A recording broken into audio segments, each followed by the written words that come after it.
mali yung ginagawa ninyo, hayop kayo, hinayupak nyo, binaon nyo yung bansa natin. By the time na matapos tong BBM administration, 18 trillion ng utang, nagbenta na ng ginto, nasa yung pinagbenta, nag-transfer ng pondo sa PhilHealth, 90 billion, ng putya. Flood control project, ang dami. Huwag sana mag-result ito ng magpatayan tayo. No? Huwag sana mag-result ito sa magpatayan tayo. Pagka tumayo yan, si VP Sara, tapos ang maliligayang araw nyo, death penalty kayo lahat, patay kayong lahat. Nasabi ko na matakot kayo. Matakot kayo. What's up mga kababayan, News That Matters here. Dito sa video natin ngayon ay ating panonoorin o pakikinggan si Sir Dado mga kababayan. Kailangan ng mag-ingat o magdahan-dahan di umano sa pambabara dito kay VP Sara. Sapagkat ang ginagawa nila kay VP Sara ay pinapadali na lamang nila ang kanilang panahon sa pagkakaluklok, no? Lalo na itong si Bongit. Nawika nga ni Sir Dado ay marami na ang kasalanan sa sambayan ng Pilipino. Na di umano once na nag-utos itong si VP Sara na patalsikin itong sinatambaliza Bongit, walang alinlangan na makikiisa ang mga bumoto sa kanya na patalsikin sa Malacanang itong si Bongbong Marcos. At isa na nga rito, itong si Sir Dado. Pero bago ang lahat mga kababayan ay ating pasadahin o bigyang highlight itong winika ni VP Sara. All those who want to join us. May nagtanong kanina, which is a very legitimate question. Sabi niya, kalaban namin yan. We cannot ever work. Which is true. Ako, pag may kalaban na kita for life. Hindi na kita pwede maging kaibigan. Pag sinabi ko, magkaaway na tayo, tapos na yan, wala na tayong pabalikan. Correct. That's a very tao. That's a very, basic parang human nature. Anger, pride. Correct. Wala ka anger, wala ka pride, hindi ka na tao. Diba? Correct. Yes.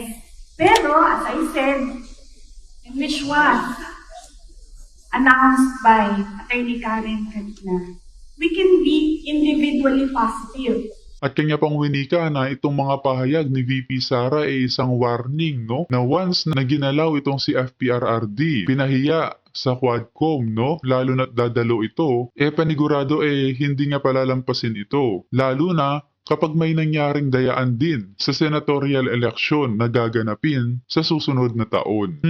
Mukhang lalong tumatapang ang puwersa ng mga Duterte dahil sa mga pinanggagawa ng mga pulpul na young goons nila Tambaliza Bongit. Kung kaya naman hindi ko na patatagalin pa, ito na ang buong video. Because pinakikita nyo yung pagka-ano ninyo pagka-konyo. Konyo. Yun yung sorry, wrong yun. Bad yun, bad. Pero, ano kayo mataas kayo masyado. Mayabang. Pera-pera. Ang kala nyo, kaya nyo bilhin lahat. Masa, binibili ninyo. Yun yung strategy ninyo Bilhin nyo yung masa. Kasi yung Toyota, no? Hindi ibebenta. Kasi imbis na maniwala sila sa Toyota, ito na lang. Kalabaw, bilhin nyo.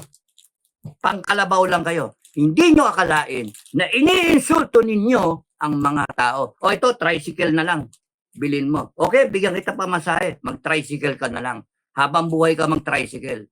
Marunong na ang taong bayan. Gising na. Kaya sinasabi ko, nagwa-warning ako sa inyo. Huwag niyong paabutin na ang taong bayan magrevolusyon. No? Tatakutin niyo kami, konstitusyon, revolution, sedition, tarantado, bobo, gago. Kami gumawa ng konstitusyon. Kami nag-ratify. Kami ang may-ari ng konstitusyon.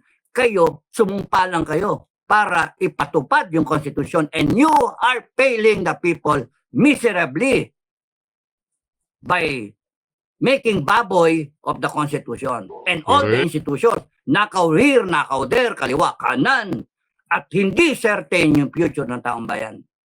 Kaya kami galit. Kasi kung ako, nag-sway dito sa kanan ko, at nag-Duterte ako, putang na, yari kayong lahat. Galit ako sa inyo Upakan ko kayong lahat. Kaya nga kami, na-stress kami. nila Bukay, ang mga commander ko. Kasi neutral kami. Puta na, neutral kami, pero hindi namin mapalakpas yung korupsyon. Hindi namin tapos yung mga vlogger ninyo at mga hinayupak ninyo mga nagko-comment, natapakan yung tuta, nagko-comment, yung inyong mga troll, bibirahin pa kami? Tarantado kayo. Sige, tuloy nyo. Sinasabi ko na nga sa inyo, you will have a revolution in your hands. And it's very near. Kaya lubayan nyo ang Duterte. Lubayan nyo. Tigil. Huwag nyo bastusin. Ano yung warning ni Sarah? Huwag nyo idama yung pangalan ko. Puta na. Warning na yun eh. Sige pa. Yun. Kaya gusto niya, tignan pa niya. Sige pa, ipalitaw nyo pa na magdanakaw siya. No? Mga vlogger at mga troll at mga supporter, sige, banatan nyo pa, tirahin nyo pa ng tirahin. I-push nyo sa wall. Kitang-kita nga tatayo yung tao. Kaya nga, hinay-hinay kayo. I'm trying to save your administration, BBM.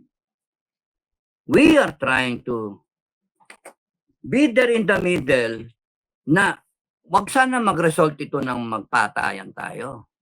No? Wag sana mag-result sa magpatayan tayo. Pagka tumayo yan, si BP Sara, tapos ang maliligayang araw nyo, death penalty kayo lahat. Patay kayong lahat. Nasabi ko na matakot kayo. Wala kayong takot. Sana nga kapag nabalik ang mga Duterte sa posisyon, maipasa na itong death penalty o parusang bitay, nang magtino naman at magkaroon ng takot itong mga kurakot na nauupo ngayon sa loob ng gobyerno. Sapagkat hindi babangon ang bansang Pilipinas kung palagi na lang ninanakaw ang mga inilalabas na pondo o pera na dapat ay para sa mga proyekto o pangmatagalang solusyon na makakaangat sa buhay ng sambayan ng Pilipino. Yabang ninyo. Sige pa, magyabang kayo. Pagka may nangyari kay Duterte,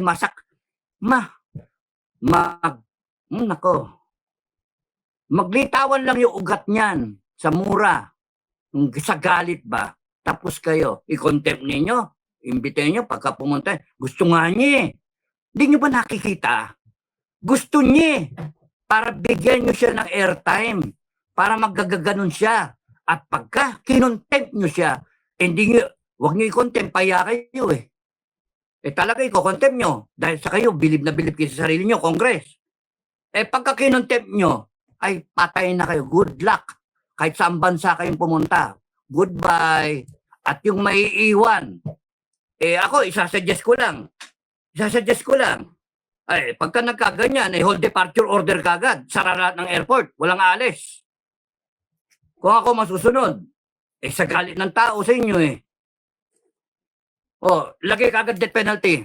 Sige, tignan natin yung yabang ninyo. Patay kayo. Kaya pwede ba mag-isip-isip kayo? Pumunta kayo sa pare, mangumpisal kayo. Nagnakaw ako ng 1 billion. Sorry po, father. Puta na nyo, hayop kayo. Hindi na ako mag-clear ng liquidation. By certification, magbibigay na ako resibo. Kahit peking mga resibo. Ina nyo. Nakainit kayo ng ulo. Isipin yung araw-araw may init ang ulo ng tao. Buti wala akong nararamdaman ngayon. Kayang eleksyon dinaya nyo, wala.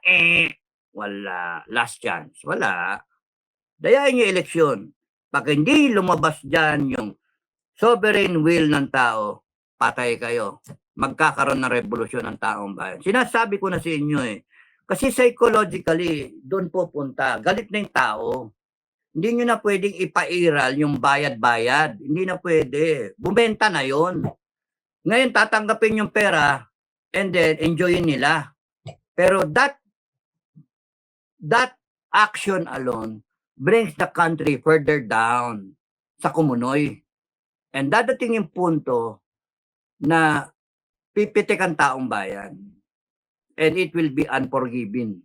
Ang unforgiving, the worst yun. Kaya nga, ako, natatawa na ako ngayon Kasi nung una, stress pa ako. Pero ngayon, wala ka dyan. kahit general kang retired, kahit sundalo kang retired, kahit whatever is your rank na retired, o kaya teacher, professional, o whatever. Dadating yung punto, you will have to stand up and say, putang ina, ayoko na. Mali yung ginagawa ninyo, hayop kayo, hinayupak nyo, binaon nyo yung bansa natin.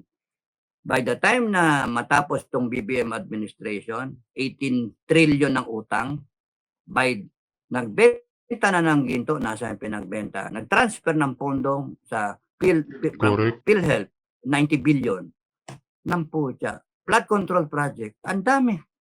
Hindi pwede. And then kayong mga Pilipino, Sa madaling salita, Sir Dado, binabaon tayo sa mga utang nitong bangag na administrasyon na talagang hinihila tayo sa komunay mga kababayan kung kaya't walang magandang bukas dito sa mga kamay ng mga pulpul na politiko dahil pansariling interes ang kanilang inuuna at hindi ang taong bayan. Pilipinong mga halangang bituka, paano yung padepensa ninyo? Sige, sige. 119 million Filipinos. Okay. 119 million Filipinos. Kayo, mga kababayan na naniniwalang magaling administration. Tama yung ginagawa nila, Martin Romualdez, lahat silang mga politiko natin. Sige, clap. I would advise you, sige, you defend. You defend your president. You defend your president. You defend your country for whatever it is worth. Because people, sa tingin ko, in the right minds, in the right senses, mas marami talaga. Kakainin lang kayo ng pagbabago. 119 million Filipinos. Tignan mo, kunyari, meron 20 million kayo, kahit 30 million. 117 million Filipinos, oh. Oh, 117 million Filipinos. Okay 6,000 yung nabuhay ngayon na baby. Okay 1,800 yung namatay. Talagang dadami nga tayo. May namatay 1,800. Buti wala kami ron Commander Bukay, buti wala tayo doon. 1,800 ang namatay ngayon. Ay. Current population, 117 million. Palagay mo na yung masusundot ninyo, magpapakamatay para sa inyo, 17 million. Oh, gusto nyo tagpian pa ninyo 30 million eh. Oh, bayaran nyo. Sa tingin nyo, loyal yan basta may babayad ka, mauubos yung binabayaran nyo. And then, saan kayo kukuha ng pera? Pambayad. Wala na, maubusan kayo. And then, people na binabayaran nyo will realize, tangina nyo, hayop kayo. O, pinira-pera nyo kami. Pero, wala na, maubos. Wala na kayong bayad. Titigil yan. Kasi sinanay nyo ng pera-pera eh. And if there are 100 million Filipinos or 70 million Filipinos who believe that what you're doing, the current administration is wrong, they will rise up and say, tama na. We will proclaim our sovereign will. Doon kayo delikado. Sovereign will, people's initiative, people's court, sila huhusga sa inyo. That kayo, you're banking on the judicial system ng Pilipinas. Ngayon, pinipilit ng iba sa inyo, yung ICC, habulin yung Duterte, imbestiga. Na EJK, nililink nyo si Duterte. Pagka yan pumitik ang taong bayan, sila mismo magde-declare ng EJK nila. Yari kayo, patay kayo lahat. People's Court. No? People's Court. Sila ang huhusga. Assets versus assets. Hindi kayo mag-explain. What does it take na yung taong bayan mag-doon? Malapit na. Wala kayong karamdam-ramdam. So, yun yung